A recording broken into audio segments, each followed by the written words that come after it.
Elle souhaitait simplement lui apporter son aide.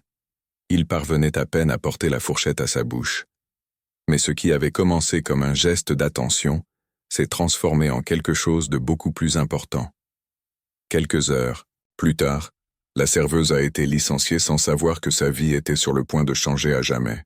Avant de commencer, dites-moi de quelle ville vous écoutez cette histoire. L'établissement était chic, un de ces restaurants où les couverts sont lourds, les lumières sont jaunes et douces, et le silence est rompu seulement par le son des verses qui trinquent ou par les rires contenus de l'élite. Ruth se déplaçait entre les tables avec son uniforme de serveuse impeccable, chemise blanche bien repassée, gilet bordeaux et un pantalon de costume serré qu'elle avait déjà rapiécé, 2 fois à la couture de la jambe. Elle était à son 5e jour consécutif de double service, et à ce rythme, ce qu'elle souhaitait le plus était de rentrer chez elle, d'enlever ses chaussures et de plonger ses pieds dans la bassine d'eau tiède qu'elle laissait toujours à côté de son lit. Mais ce jour-là, quelque chose l'a fait s'arrêter dans un coin de la salle, près de la grande fenêtre en verre. Un homme seul attirait l'attention. Ce n'était pas à cause du fauteuil roulant, mais à cause de l'effort qu'il déployait. Il portait un costume noir ajusté, une barbe soignée, des cheveux peignés en arrière. Il semblait sortir tout droit d'une publicité pour parfum. Mais ses mains tremblaient. Il essayait de porter la fourchette à sa bouche, mais la nourriture tombait avant d'atteindre sa destination. Ses doigts ne lui obéissaient pas. Son front plissé dénonçait son malaise. C'était comme si chaque mouvement était une bataille intérieure. Ruth s'est arrêtée un instant derrière le pilier. Elle a observé sans le regarder directement. Aucun autre serveur n'avait remarqué ou préférait ne pas remarquer. Dans cet endroit, tout était question d'apparence et personne ne voulait gâcher l'ambiance avec quelque chose qui sortait de l'ordinaire. Mais Ruth n'était pas comme ça.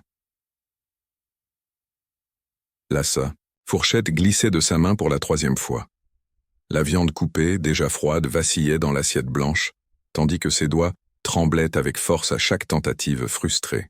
Il dissimulait son regard, feignant d'attendre simplement que le temps passe, comme si la nourriture n'était pas une priorité. Mais ses yeux, bien que calmes en apparence, laissaient transparaître de la frustration, de la colère, de la honte. Les autres tables vivaient dans leur propre monde. Des couples échangeaient des mots à voix basse, des hommes d'affaires concluaient des affaires entre des gorgées de vin cher. Aucun d'eux ne le regardait, ou peut-être le regardait-il, mais s'empressait de détourner le regard la seconde suivante. Et c'est alors que Ruth, la serveuse au pas léger et au cœur attentif, s'est approchée plus que prévu. Elle ne s'est pas contentée de lui demander s'il voulait de l'aide. Elle s'est agenouillée. Oui, là, sur le sol de marbre poli. Ruth s'est agenouillée à côté du fauteuil roulant, comme si ce restaurant 5 étoiles était la cuisine de sa maison, comme s'il n'y avait plus personne d'autre aux alentours. Son uniforme a touché le sol, et elle ne s'en est même pas souciée. Ses yeux ont croisé les siens et pour la première fois, il n'a pas eu envie de détourner le regard. Ruth a pris la fourchette avec un geste sûr, plus doux. C'était comme si elle disait avec tout son corps « Vous n'êtes pas seul ». L'homme surpris a reculé un instant. Ses lèvres ont tremblé comme s'il allait protester. Le sang est monté à son visage. La gêne l'a envahi comme une vague. Personne n'avait jamais fait ça, jamais avec une telle évidence.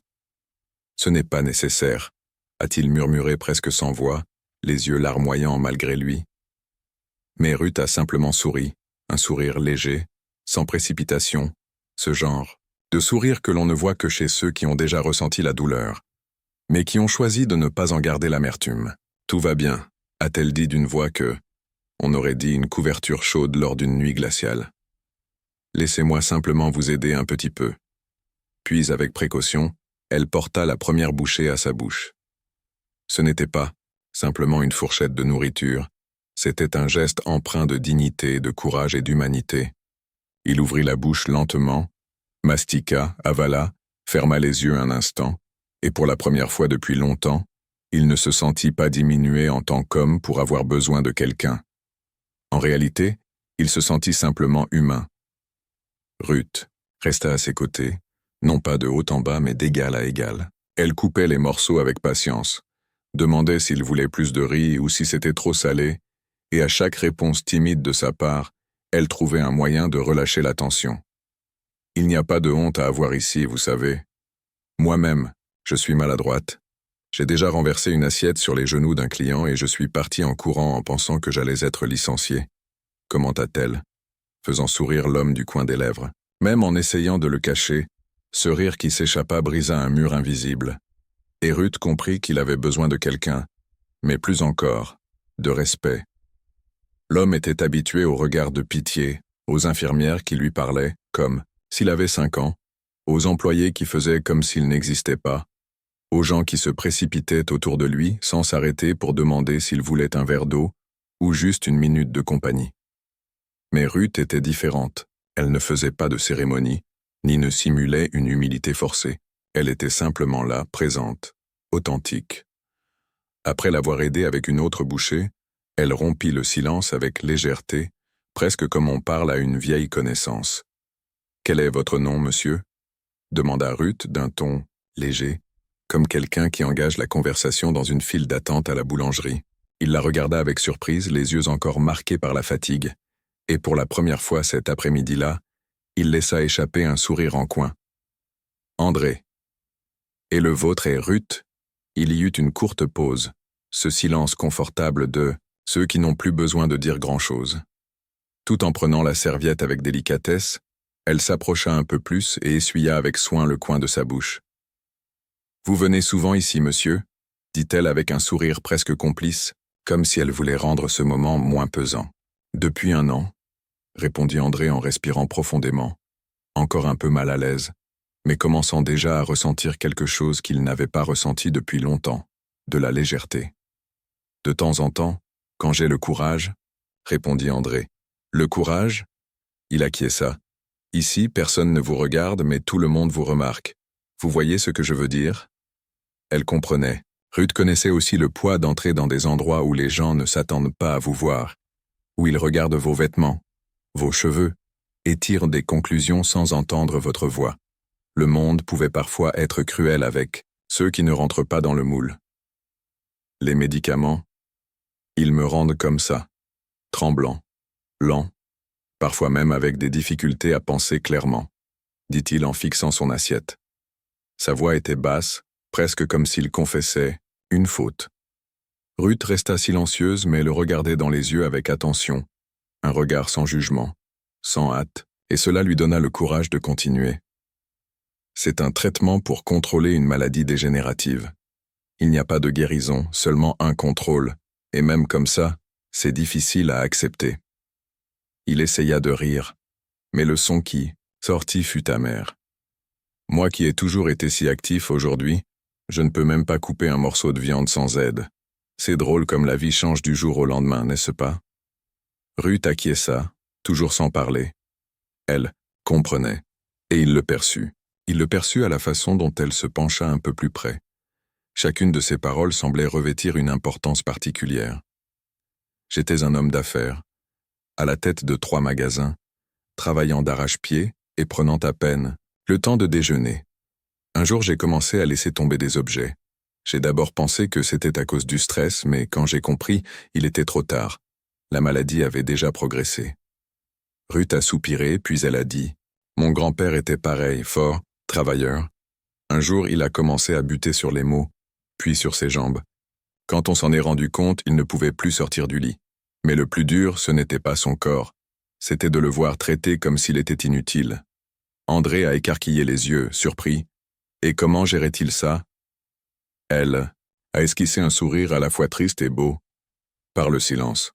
Son silence hurlait chaque jour, mais il n'a jamais perdu sa gentillesse, jamais. André est resté silencieux un moment, pensant « La gentillesse, c'est ce qui manque le plus aujourd'hui, et c'est aussi ce qui sauve le plus, n'est-ce pas ?» a-t-il dit avec sincérité. Ruth a acquiescé. J'ai appris de lui à ne pas détourner le regard. On ne sait pas ce que l'autre personne traverse et parfois un simple geste change tout. Elle a regardé son assiette. Il ne restait plus grand-chose, et pourtant, il ne semblait en pas pressé. André s'est un peu plus détendu. Sa posture a changé. C'était comme si, pour la première fois depuis des mois, quelqu'un l'écoutait sans précipitation, sans pression, sans regarder le fauteuil roulant avant de regarder ses yeux. « Ruth, puis-je te demander quelque chose ?» Il a osé, d'une voix plus légère. « Bien sûr, pourquoi t'es-tu arrêté? Pourquoi es-tu venu vers moi? Elle est restée silencieuse un instant, regardant par la fenêtre du restaurant. Dehors, la lumière de la fin de l'après-midi peignait le sol en doré, comme si la journée faisait ses adieux en silence. Elle a réfléchi, respiré, puis a parlé, sans fioriture, mais avec vérité. Parce que j'ai vu en toi ce que j'ai moi-même ressenti. Cette sensation d'être là, juste devant les autres, mais pourtant invisible, de crier à l'intérieur, et que personne n'entende. André a légèrement incliné la tête. Et qu'est-ce que tu portes là à l'intérieur, Ruth? Elle a hésité, s'est mordu la lèvre. Cette question touchait un endroit profond. Écoute, j'ai lavé beaucoup de sol de toilette, j'ai vendu des bonbons dans le train avec la peur de me faire attraper par la police, j'ai entendu toutes sortes d'absurdités juste parce que je portais un uniforme de femme de ménage, comme si les vêtements disaient qui on est. André continuait de la regarder sans se détourner. Et malgré tout, tu es si gentille. Elle a souri. Mais ce n'était pas un sourire léger, c'était un sourire fatigué, comme celui de quelqu'un qui a appris à sourire même avec difficulté. La gentillesse, c'est la seule chose qui me restait, et j'ai décidé de ne pas y renoncer, même si le monde essayait de me l'arracher. Le silence est revenu, mais c'était un autre silence, un silence empreint de compréhension. André s'est adossé à sa chaise, fermant les yeux un instant. J'avais besoin de ça aujourd'hui, plus que de nourriture. Moi aussi, a-t-elle répondu, sincèrement. Le repas était terminé, mais la sensation qui flottait entre eux était que quelque chose de nouveau ne faisait que commencer. L'assiette vide, la serviette pliée, le verre de jus de fruits à moitié plein, tout était banal, mais le moment était unique. André avait toujours les yeux fixés sur Ruth, comme s'il essayait de mémoriser chaque trait de ce visage qui, pour une raison quelconque, était devenu si familier en si peu de temps. Elle était sur le point de se lever, avait même tendu la main pour ramasser les couverts, quand elle a senti quelque chose qui l'a arrêtée. Il lui prit la main, un contact léger, mais empreint d'une intention profonde. Il n'y avait ni brusquerie, ni familiarité déplacée, mais un geste maîtrisé, respectueux bien qu'insistant. Ruth, surprise, croisa son regard et y perçut un mélange de résolution et de besoin. Il saisit la serviette, essuya ses lèvres avec précaution malgré les tremblements, et prit une profonde inspiration. « Ruth, oui, » répondit-elle, le cœur déjà battant la chamade sans qu'elle en comprenne la raison. André affirma d'une voix posée, « Démissionnez aujourd'hui, je veux vous embaucher comme mon auxiliaire de vie. » Un instant, le temps sembla suspendu. Ses yeux s'écarquillèrent, incertaine d'avoir bien entendu. « Comment... Pardon ?» interrogea-t-elle, tentant de masquer sa stupéfaction par un sourire crispé. André maintint son regard, inébranlable. « Vous avez bien entendu. Je souhaite que vous travailliez pour moi, non pas comme serveuse, mais comme mon auxiliaire de vie. J'ai besoin de quelqu'un comme vous, quelqu'un qui me voit tel que je suis, et non comme un fardeau. » Ruth se sentit mal à l'aise, pensant à une plaisanterie. Elle jeta un coup d'œil autour d'elle, espérant apercevoir une caméra cachée ou un client observant la scène avec un rictus moqueur. Mais il n'y avait rien de tout cela. Seulement André, grave, attendant une réponse. « André, écoutez, je vous remercie infiniment, sincèrement. Mais il n'est pas nécessaire de répondre maintenant. Prenez le temps de réfléchir, dit-il. » Elle inspira profondément. Cela ressemblait à une scène de film. Quelques minutes auparavant, elle n'était qu'une employée servant les tables, courant dans tous les sens avec son plateau. Et maintenant un homme lui proposait de tout quitter sur le champ. Ruth croisa les bras non pas par hostilité, mais pour se protéger de sa propre confusion. Cette proposition réveillait de vieux souvenirs, la peur de faire confiance, l'insécurité qui l'avait toujours habité. « J'ai déjà entendu trop de promesses dans ma vie, monsieur André. Des gens qui offrent des monts et merveilles, mais qui ne cherchent qu'à profiter de vous. » Il se montra compréhensif. « Et moi, j'ai été entouré de personnes qui ne convoitaient que mon argent, qui feignaient de s'intéresser à moi mais qui évitaient de croiser mon regard. Aujourd'hui, vous êtes la première personne depuis longtemps à me traiter comme un être humain. Vous vous êtes agenouillé, vous m'avez aidé à manger, et vous l'avez fait avec respect, avec dignité. Cela vaut plus que n'importe quel diplôme. » Ruth ne savait que répondre. Les mots s'évaporaient, Elle sentait son cœur battre dans sa gorge. Je vis seul. Mon ancien auxiliaire de vie a démissionné il y a une semaine. L'agence ne me propose que des personnes sans cœur, mécaniques, qui se contentent du strict minimum. J'ai besoin de quelqu'un d'authentique, et je crois que vous. Aussi, vous avez besoin d'une opportunité. Une chance de respirer, de quitter cet endroit qui ne vous voit pas. Elle sentit ses yeux s'humidifier, mais se retint fermement. « Comment pouvez-vous savoir que l'on ne me voit pas ici ?» demanda-t-elle. « J'ai vu le regard que vous a lancé le gérant lorsque vous êtes venu m'aider.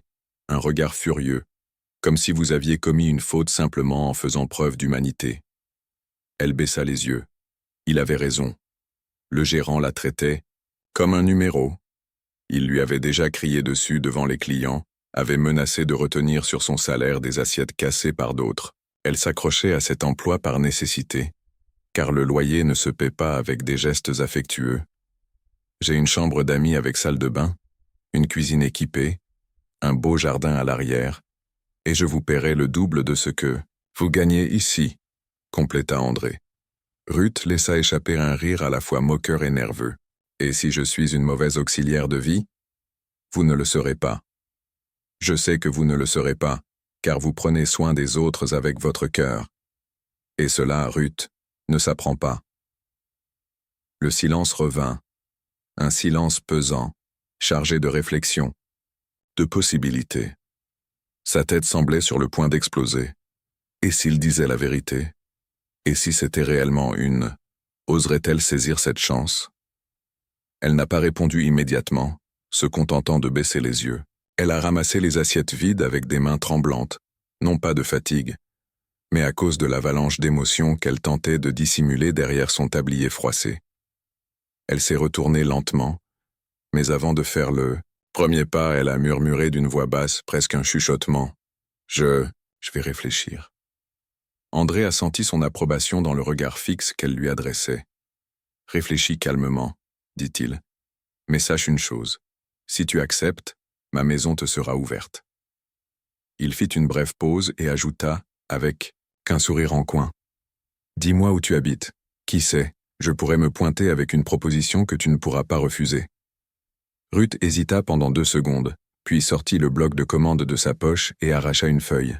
Avec le même stylo qu'elle utilisait pour noter les desserts, elle écrivit son adresse en lettres fines et discrètes, rue São Vicente, 118, pension de Donna Teresa, chambre 9. Elle plia le papier en 2 et le plaça à côté de sa serviette, sans rien ajouter. Ruth esquissa un demi-sourire, encore incrédule face à ce qui venait de se produire. Ses paroles résonnaient dans sa poitrine comme un tonnerre silencieux. C'était comme si le monde avait opéré un revirement inattendu, mais elle ne savait toujours pas si elle pouvait lui faire confiance. Elle s'éloigna lentement, comme si elle marchait sur un sol inconnu, mais à l'intérieur, quelque chose en elle avait déjà commencé à changer. Cette proposition, bien qu'inattendue, avait ouvert une brèche, une timide lumière traversant l'obscurité d'années passées à vivre en pilotage automatique, à supporter en silence, à accepter des miettes comme si c'était des récompenses. Elle ne le savait pas encore, mais ce déjeuner serait la dernière fois qu'elle servirait quelqu'un dans ce restaurant. Les heures qui ont suivi le déjeuner ont semblé traîner, les minutes s'étirant comme si elles étaient tirées par un courant lourd. Ruth, toujours vêtue de son uniforme serré et les mains froides, retournait à la cuisine avec un cœur battant différemment. Elle ne savait pas si c'était de la peur, de l'émotion, de l'espoir. Peut-être était-ce tout cela à la fois. La proposition d'André martelait sa tête comme les cloches d'une église un jour de fête. « Démissionne aujourd'hui, je veux t'embaucher chez moi ». Ces mots résonnaient dans sa tête, mais elle ne savait pas si c'était réel. Était-ce un simple coup de tête? Allait-il changer d'avis plus tard? Ou pire, tout cela n'était-il qu'une provocation? Elle n'avait pas encore de réponse. Retourner à la cuisine, c'était comme tomber d'un rêve directement sur le sol dur de la réalité. L'atmosphère était étouffante, remplie du bruit des casseroles qui claquent, des garçons qui arrivent avec des commandes à la main, des cris qui traversent l'air. « Ruth, la table 12 attend son dessert. »« Ruth, apporte les couverts pour la table 7. »« Ruth, dépêche-toi, du vin a été renversé sur la moquette. » Et la voilà qui s'élançait, avec un sourire plaqué sur le visage et la fatigue, cousue dans les jambes. Mais quelque chose en elle avait déjà changé. C'était comme si le corps obéissait encore, mais l'âme n'appartenait plus à cet endroit. C'est alors qu'elle sentit le poids d'un regard, un regard sec, amer, qui semblait vouloir la transpercer. Le gérant César, un homme au costume trop ajusté, aux cheveux toujours lissés de gel avec une tête de quelqu'un qui a appris toutes les règles du manuel, mais a oublié celles de l'humanité, la fixait comme quelqu'un qui attend le moment opportun pour déclencher un piège. Ruth essaya de l'ignorer, s'efforçant de nettoyer le plateau, d'organiser les serviettes, de se concentrer sur son travail, mais c'était impossible. Elle sentait ses pas s'approcher, sentait l'atmosphère se faire silencieuse autour de lui, comme avant un orage. « Je dois te parler maintenant », dit-il sans hausser le ton, mais, précisant clairement que ce n'était pas une requête, elle se comporta comme si elle se dirigeait vers l'abîme. Ils allèrent au fond du couloir, près de la salle de stockage où personne ne passait. Il se tourna vers elle, les bras croisés, les yeux plissés comme s'ils contenaient de la rage. « Tu crois que c'est quoi ici, Ruth ?» Elle cligna des yeux, ne comprenant pas. « Comment ça? Tu t'es agenouillé à côté d'un client, tu lui as touché la main, tu lui as donné à manger. C'est un restaurant 5 étoiles ici, pas un hôpital. Tu as dépassé les limites. » Elle tenta d'expliquer, de dire que l'homme n'arrivait pas à manger, qu'elle avait juste voulu aider, qu'il n'y avait pas eu de manque de respect, mais il ne voulait rien entendre. Et le pire, il continua, « C'est que tu as fait ça devant tout le monde. Tu crois que les autres clients n'ont pas remarqué? Tu crois que l'image du restaurant n'a pas d'importance? » Mais il a remercié. Il était seul. Il avait besoin d'aide. Et tu t'es proposé comme si tu étais infirmière. Tu crois que c'est professionnel? Elle sentit sa gorge se serrer. Elle ne savait pas si elle devait pleurer, crier ou tourner le dos, mais elle resta, là immobile, à écouter le verdict. On tient à l'image ici, Ruth, et tu as fait honte à l'établissement. Aujourd'hui, c'est ton dernier jour. Ce fut comme un coup de poing dans l'estomac. Elle resta muette. Le sol semblait tourner. « Je suis virée ?» demanda-t-elle, même si elle connaissait déjà la réponse. Il hocha simplement la tête, sans la moindre trace de regret. « Tu peux passer au bureau plus tard pour signer les papiers », dit-il avant de s'en aller comme s'il venait de sortir les poubelles. Ruth resta là, appuyée contre le mur froid, sentant le monde s'écrouler dans un couloir étroit. Une larme s'obstina à couler, mais elle l'essuya rapidement. Elle ne voulait pas lui donner cette satisfaction. Elle retourna à la cuisine la tête basse. Personne n'osa rien demander. Les collègues avaient vu la scène de loin. Ils avaient compris le message. Et dans le silence complice de ceux qui vivent aussi avec la peur de perdre leur emploi, ils baissèrent simplement les yeux. Elle accrocha son tablier au crochet avec des mains tremblantes, retira son badge lentement, prit une profonde inspiration. En sortant par la porte de derrière, le soleil était déjà plus bas. L'air était frais, mais à l'intérieur d'elle, tout brûlait. Rage, honte, tristesse et un certain vide. Le genre de vide que seuls ceux qui ont déjà été écartés comprennent. Elle marcha sans but pendant quelques minutes, la tête lui tournait. Elle pensa à tout. À la proposition d'André, aux factures en retard, au loyer qui arrivait à échéance et à la peur d'être illusionnée par un homme riche qui pouvait très bien être en train de jouer avec son espoir. Et puis, sans force, pour quoi que ce soit d'autre, elle suivit le chemin du retour vers la maison pour pleurer jusqu'à s'endormir. Le réveil n'avait même pas sonné quand Ruth ouvrit les yeux ce matin-là. Le ciel était encore sombre. Le silence de la pension était coupé uniquement par le bruit d'un camion poubelle au loin et par un coq pressé qui chantait toujours avant l'heure. Elle se tourna sur le côté dans le lit et fixa le plafond moisi, comme elle le faisait les jours où le monde semblait trop grand et son cœur trop petit. Sa tête la lançait encore à cause des événements de la veille. Le licenciement injuste, la honte, la rage, la proposition soudaine d'un homme qu'elle avait rencontré il y a quelques heures, mais qui semblait avoir lu quelque chose en elle, que personne d'autre ne voyait. Elle tenta d'éloigner ses pensées, mais le vide dans son portefeuille lui rappelait que le temps n'attendait personne. Elle avait des factures à payer, un loyer qui arrivait à échéance, et une peur qui grandissait à chaque fois que la fin du mois approchait. Elle se leva lentement, enfila ses pantoufles et alla dans la cuisine. Elle avait préparé un café noir, fort, comme sa grand-mère le lui avait appris. L'arôme de la boisson embaumait le couloir étroit. Elle but en silence. le regard perdu, par la fenêtre, jusqu'à ce qu'un son inédit vienne perturber le calme ambiant. Une voiture, mais pas n'importe laquelle. Une berline noire, élégante, aux vitres teintées, s'immobilisa précisément devant le portail en fer rouillé de la pension.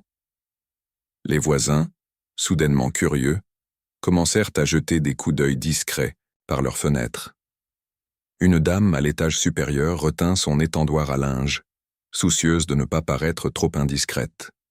Ruth, elle, se contenta d'observer, sa tasse à la main, cherchant à déterminer si la scène qui se déroulait sous ses yeux était bien réelle, ou si elle était encore prisonnière d'un rêve.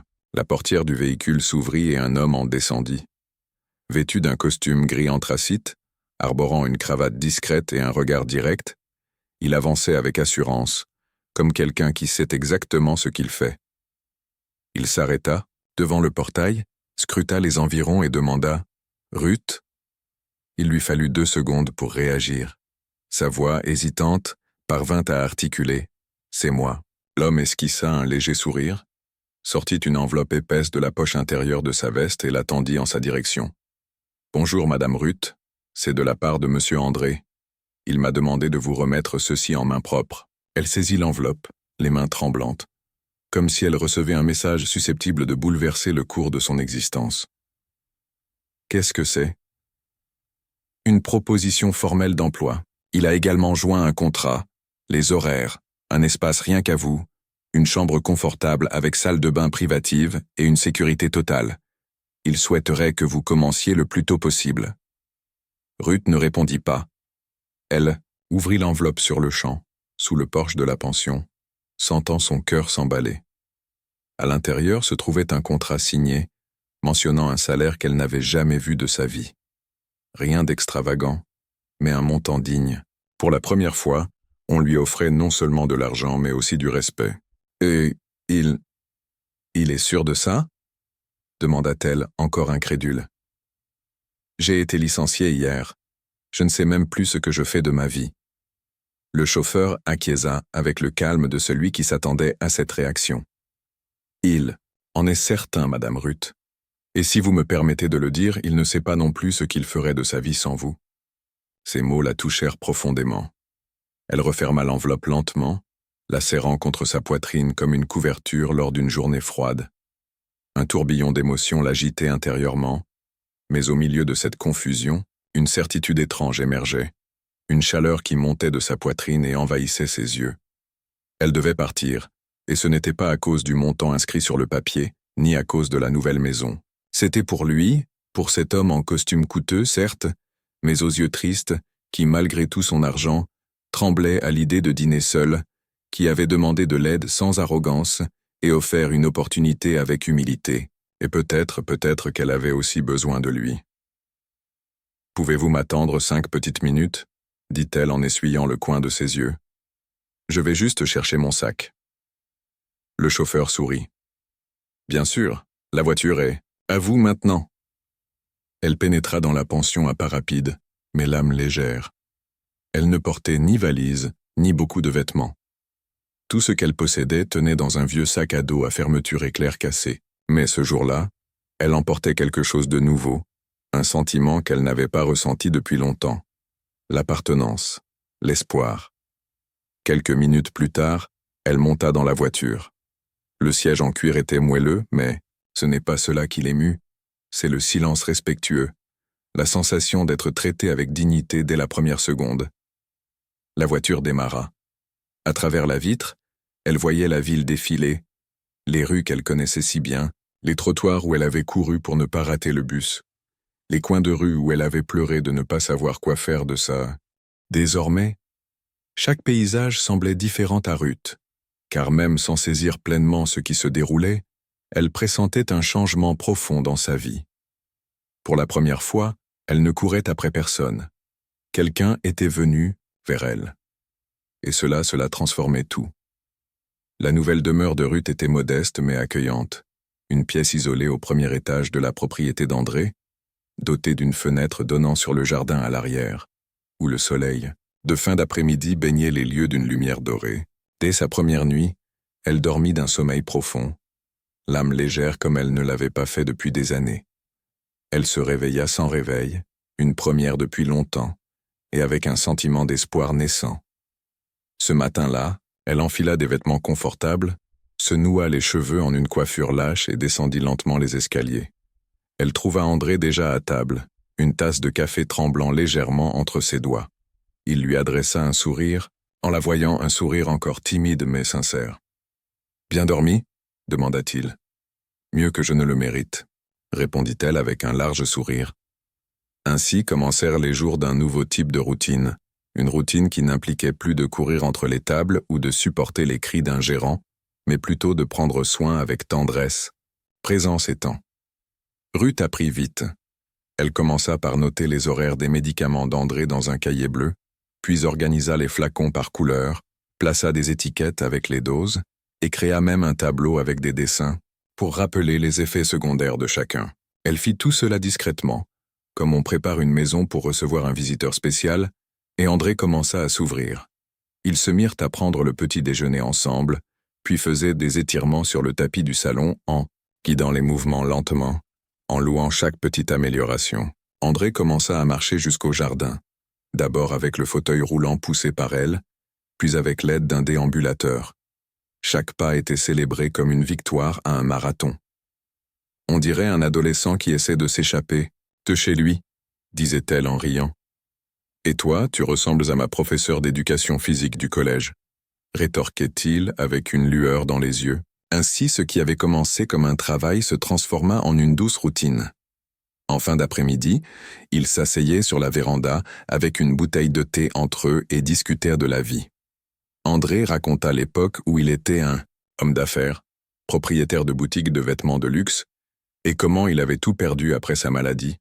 Non seulement de l'argent, mais aussi des amis, des employés, et même des proches qui avaient disparu comme s'il avait cessé d'être utile. « J'étais entouré de gens. Aujourd'hui, je n'ai que toi », confessa-t-il lors d'une de ses fins d'après-midi. Ruth répondit par quelque chose qu'il n'oublierait jamais. Parfois, une seule personne vaut plus que 20. Elle s'ouvrit, également, parla de sa grand-mère, des nuits où elle dormait avec la faim, des hommes qui avaient promis monts et merveilles et avaient disparu sans laisser de mots. Elle raconta comment elle s'était toujours sentie invisible, jusqu'au jour où quelqu'un, tremblant, lui avait tendu une assiette et c'est elle qui avait aidé. Tous deux riaient beaucoup aussi, regardèrent de vieux films à la télévision, commentaient les vêtements des personnages, se moquaient des beaux gosses qui parlaient tout en chuchotant et créaient même des surnoms l'un pour l'autre. Illitelm l'appelait Capitaine. En raison de la fermeté avec laquelle elle organisait tout, elle l'appelait Général, parce que, même avec un corps fatigué, il essayait de maintenir sa posture. Mais il y avait aussi des jours difficiles, des jours où les médicaments provoquaient des effets secondaires importants. André devenait irritable, se cloîtrait dans sa chambre sans vouloir sortir. Ruth n'insistait pas, elle se contentait de laisser une tasse de thé à côté de son lit avec un mot. Aujourd'hui, ça peut faire mal, mais demain, on réessayait encore et encore, et il répondait toujours, parfois avec un mot, parfois avec un geste, comme une serviette pliée en forme de fleur, ou une vieille chanson jouant doucement à la radio. Ce que personne ne voyait, et peut-être ne comprendrait jamais, c'est que ce lien allait au-delà des soins, c'était une complicité. Elle savait déjà quand il avait besoin de silence, juste à la façon dont il arrangeait le col de sa chemise. Il percevait déjà sa tristesse à la façon dont elle remuait son café avec une cuillère. Il n'était là pas encore amant, et n'avait même pas besoin de l'être, car ce qu'il ressentait était déjà de l'amour, même sans nom, même sans étiquette. Un amour qui se construit dans la routine, dans l'attention, dans la présence, quotidienne, dans la certitude que quelqu'un sera là, même les mauvais jours. Et c'est là, entre les horaires des médicaments, les promenades dans le jardin et les conversations sous la lumière dorée de la véranda, que deux âmes brisées ont commencé à se reconstruire ensemble. La pluie a commencé en fin d'après-midi, fine et silencieuse, comme si le ciel pleurait doucement sans vouloir attirer l'attention. La maison d'André était plongée dans ce type de silence que seule la pluie sait apporter, un silence humide, introspectif, qui semble nous inviter à regarder à l'intérieur. C'était le genre de nuit où les vieux souvenirs ont l'habitude de se réveiller. Ruth préparait le dîner dans la cuisine, Riz, légumes cuits à la vapeur, poulet effiloché, tout léger, comme le médecin l'avait recommandé. Mais l'assaisonnement, lui, était uniquement le sien. Elle disait toujours que celui qui cuisine sans amour ne fait que remplir le ventre, mais n'apaise pas le cœur. Et ce soir-là, elle voulait que le dîner apaise. En mettant la table dans le salon, elle vit André assis dans le fauteuil près de la cheminée, regardant fixement le feu. La lumière orangée dansait sur son visage, soulignant les marques du temps, des luttes, et de quelque chose de plus profond, quelque chose qui n'avait pas encore de nom. « Le repas est prêt », dit-elle d'une voix basse. Il mit du temps à répondre. « Je n'ai pas très faim aujourd'hui, mais merci. » Elle n'insista pas, alla dans la cuisine, ne se servit qu'une assiette et revint avec 2 tasses de thé. « Alors, parlons simplement, » dit-elle en posant la tasse à côté de lui. « Thé à la camomille, on dit que ça apaise les souvenirs. » André sourit en coin, sans humour. « Y a-t-il un souvenir que la camomille ne soigne pas? Elle ne soigne pas, mais elle nous aide à nous souvenir sans que ça fasse aussi mal. » Il prit la tasse, but une gorgée, respira profondément et commença. « Ça fait presque 7 ans, c'était un dimanche. On allait rendre visite à ses parents à la campagne. On a pris la route tôt et on n'est jamais arrivé. » Ruth garda le regard fixe sans interrompre. Un camion a envahi la voie. On m'a dit que j'avais perdu connaissance sur le coup et que je ne m'étais réveillé à l'hôpital que 3 jours plus tard. Elle est morte sur le coup. La pause qui suivit sembla éternelle. André fixait le feu comme s'il voyait le passé se refléter à l'intérieur. Elle s'appelait Laetitia. Elle était ma vie, ma force, la personne qui connaissait tout mais silence. Et soudain, elle a disparu, comme on éteint une bougie d'un souffle. Ruth sentit ses yeux la piquer, mais elle ne pleura pas. Elle savait que ce moment n'était pas à propos d'elle, mais à propos de lui, à propos de cet homme fort à l'extérieur, mais brisé à l'intérieur. Après ça, je me suis enfoncé. J'ai tout laissé tomber. Les magasins, les engagements, la vie. Je faisais semblant de continuer, mais ce n'était qu'une façade. Le médecin a dit que c'était génétique, mais je sais que c'est mon corps qui a abandonné avec moi, parce que mon âme avait déjà cessé de vivre bien avant. Ruth respira profondément et, à cet instant, elle sentit qu'elle pouvait. « Si je m'ouvre aussi ?» dit-il à voix basse. « Je ne me souviens pas du visage de ma mère. Je me souviens seulement de la dernière fois où j'ai vu son dos. Elle est sortie en disant qu'elle allait acheter du pain et n'est jamais revenue. » André tourna le visage. « J'avais 7 ans. Je suis resté assis sur le trottoir pendant des heures à attendre. Au début, je pensais qu'elle reviendrait avec un sac de pain chaud. Après, j'ai pensé qu'elle s'était perdue. Le 3e jour, j'ai compris qu'elle ne voulait plus revenir. Qui s'est occupé de toi? Ma grand-mère, Donna Harley, une femme forte, simple. Elle m'a élevé avec le peu qu'elle avait. Elle cousait tard dans la nuit et m'a quand même appris que la dignité ne dépend pas de ce que tu portes, mais de la façon dont tu traites les autres. » André ferma les yeux, respira profondément. « Et sa mère n'est jamais réapparue? » « Jamais. Et tu sais le pire? Ce n'est pas l'absence qui fait le plus mal, c'est le doute. C'est grandir en se demandant pourquoi je n'ai pas été suffisant. Pour qu'elle reste. » Le silence revint, mais c'était un autre silence. Un silence rempli de respect, de douleurs partagées, de liens invisibles qui se forment entre 2 blessures exposées. Un silence qui n'exigeait pas de mots, seulement de la présence. André tendit le bras, toucha la main de Ruth doucement, comme pour dire « Je comprends ».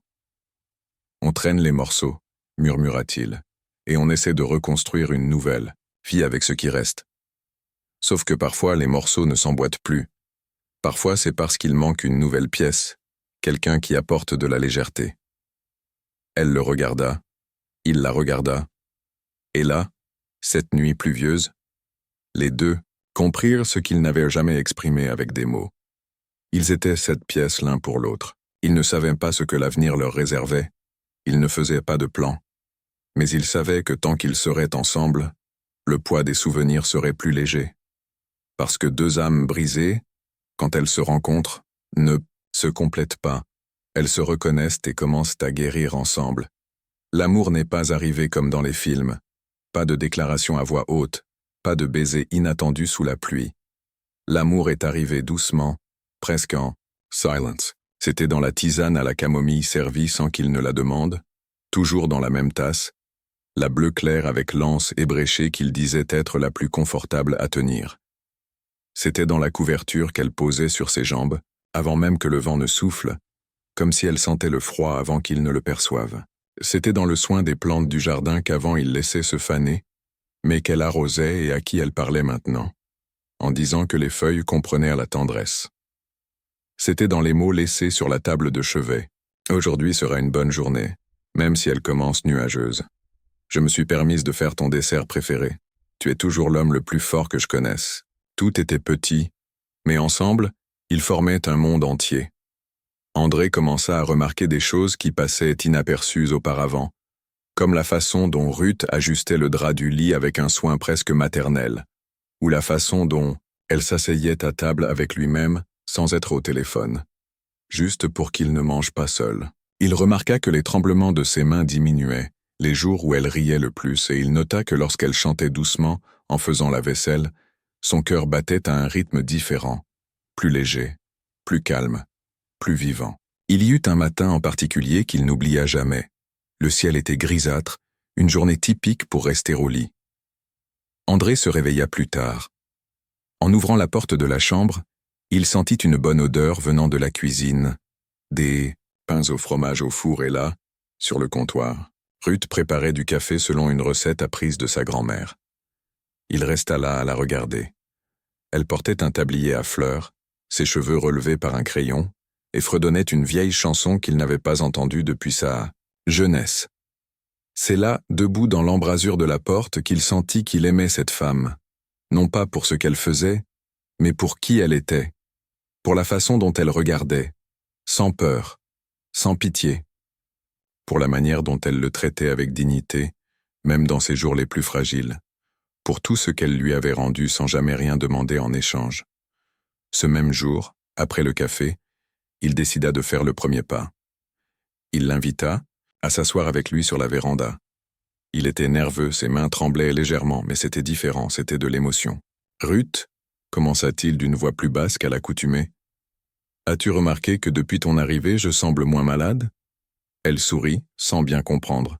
« Eh bien, les médicaments fonctionnent mieux et tu fais tes exercices, n'est-ce pas ? Ce n'est pas seulement ça. » L'interrompit-il, fixant ses yeux avec fermeté. « C'est toi. Quand tu es près de moi, on dirait que mon corps se souvient qu'il vaut encore la peine de se battre. » Ruth resta silencieuse. André prit une profonde inspiration et continua. « Je pensais que je n'étais plus capable d'aimer. Je pensais que la vie m'avait fait oublier ce que c'était. Mais tu es arrivé, pas comme un ouragan, mais comme quelqu'un qui allume une lumière dans une pièce sombre. Et soudain, j'ai recommencé à voir les choses, à me voir. » Ruth ne répondit pas immédiatement. Elle déglutit avec difficulté, les mots coincés dans sa gorge, mêlés à toutes les douleurs et les peurs qu'elle portait encore. « Moi aussi, je pensais que je ne savais plus aimer, » dit-elle finalement doucement. « J'ai été blessée tellement de fois que j'ai créé un mur. Mais toi, tu m'as vu, tu m'as écouté, et tu n'as jamais essayé de me changer. » André tendit la main, elle la prit. Ils restèrent là, les doigts entrelacés, sans avoir besoin de dire quoi que ce soit de plus, car l'amour avait déjà été exprimé dans les gestes, les silences, les attentions de tous les jours. Après ce jour, les petites choses devinrent encore plus significatives. Il commença à lui écrire des billets, certains drôles, comme « Interdit de travailler avant le café », d'autres plus doux, comme « Tu as colorié mes jours gris ». Elle, de son côté, se mit à mettre des fleurs fraîches sur la table tous les jours, juste pour l'entendre commenter « C'est ta préférée, n'est-ce pas ?» Et c'était toujours le cas. L'attention se transforma en complicité, la complicité en affection, l'affection en amour. Pas un amour de roman, mais un amour réel, fait de patience, d'écoute, de présence. Un amour qui comprenait les jours difficiles, qui respectait les silences et qui valorisait chaque sourire comme une conquête. André ne ressentait plus de honte de sa condition, et Ruth ne ressentait plus la peur d'être abandonnée. Ils s'étaient rencontrés à l'endroit exact où leur douleur prenait un sens ensemble. Parce que parfois, ce qui semble trop brisé pour être réparé a juste besoin d'une main ferme qui se tient de l'autre côté, Et c'est ce qu'ils étaient, l'un pour l'autre, une main tendue au milieu de l'obscurité. Le temps passa, les saisons changèrent. La maison d'André, autrefois silencieuse et froide, était maintenant vivante, remplie de petits sons qui faisaient la différence. Le tintement, des tasses au petit déjeuner, le rire étouffé venant de la cuisine, les conversations au crépuscule dans le jardin. Leur routine était simple mais remplie de quelque chose de rare, une présence véritable. Et puis vint l'invitation. Un vieil ami d'André, spécialisé dans les événements sociaux, l'appela et insista pour qu'il participe à une rencontre. Dans le cadre d'une soirée de bienfaisance organisée au profit de patients atteints de maladies dégénératives, un dîner raffiné, agrémenté de musique en direct, de personnalités influentes et d'un espace réservé aux discours poignants, André hésita initialement. Ces ambiances l'ont toujours mis mal à l'aise. Des gens parés d'une formalité excessive, des propos préparés avec soin, des sourires qui ne parviennent pas à atteindre le regard. Toutefois, cette fois-ci, une force intérieure lui dictait qu'il se devait d'y assister, non pas par vanité mais par reconnaissance. Je crois qu'il est temps que les gens comprennent que ce n'est pas la fin lorsque le corps lâche, et que la guérison peut parfois surgir là où on s'y attend le moins, confia-t-il à Ruth. Cette dernière, avec un sourire discret, ressentait l'importance de cet instant pour lui, mais également pour elle.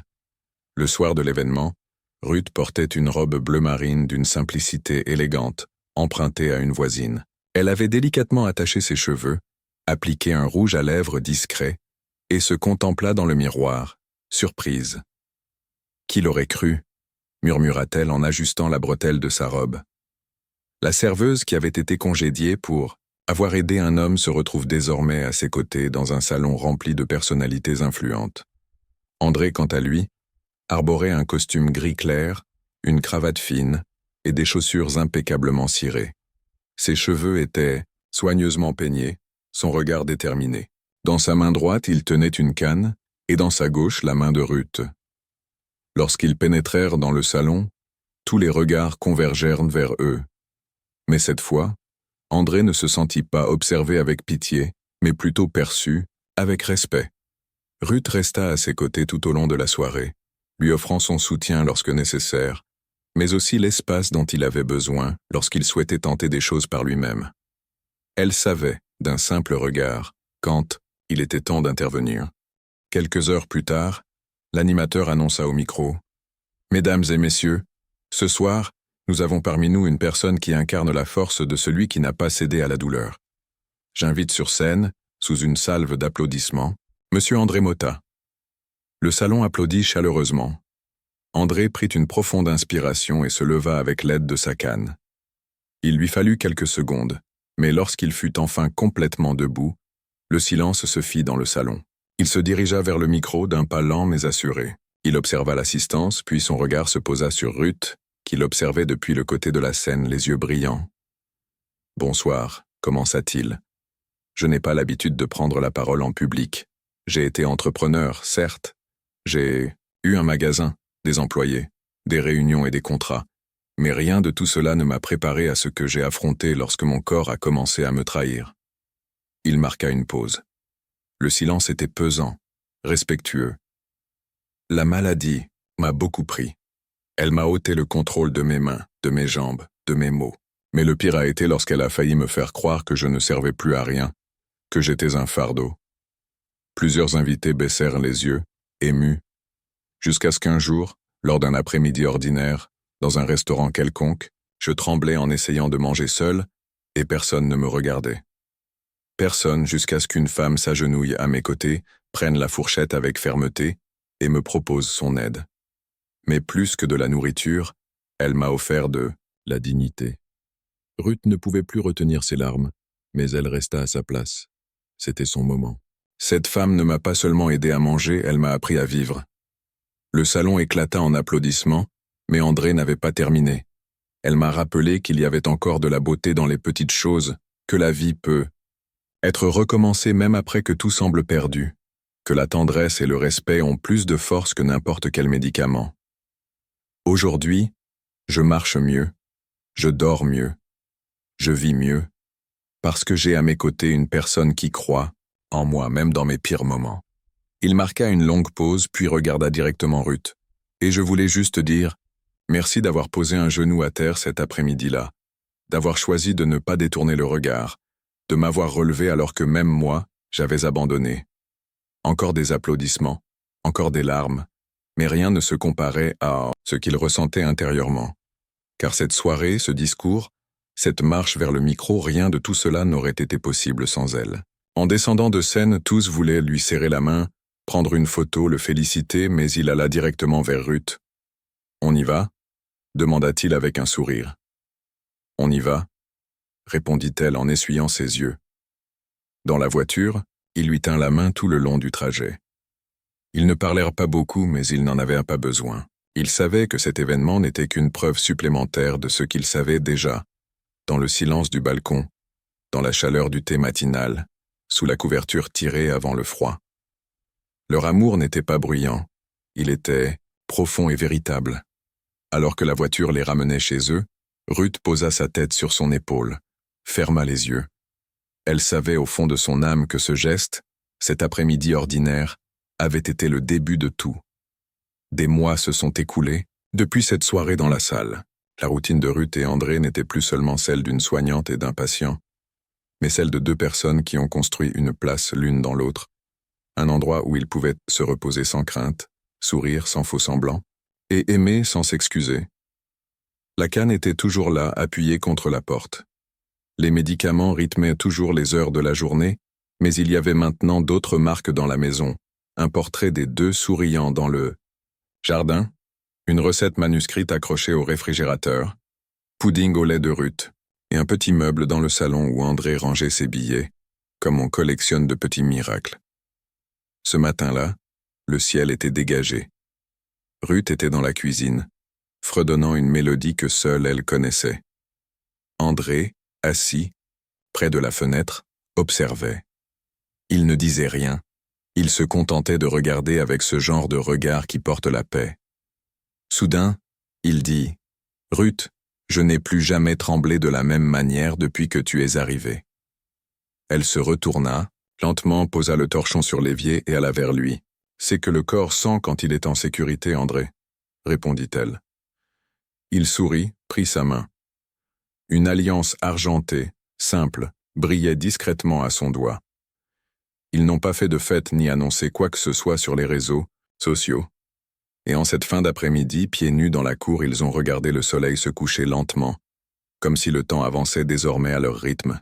Et là, entre la tasse de thé et le contact des mains entrelacées, il est devenu clair que leur amour n'avait pas été écrit à la hâte, mais construit avec soin, pièce par pièce, douleur après douleur, jusqu'à devenir ce que tout le monde recherche et que peu ont la chance de trouver, un amour qui ne sauve pas mais qui relève.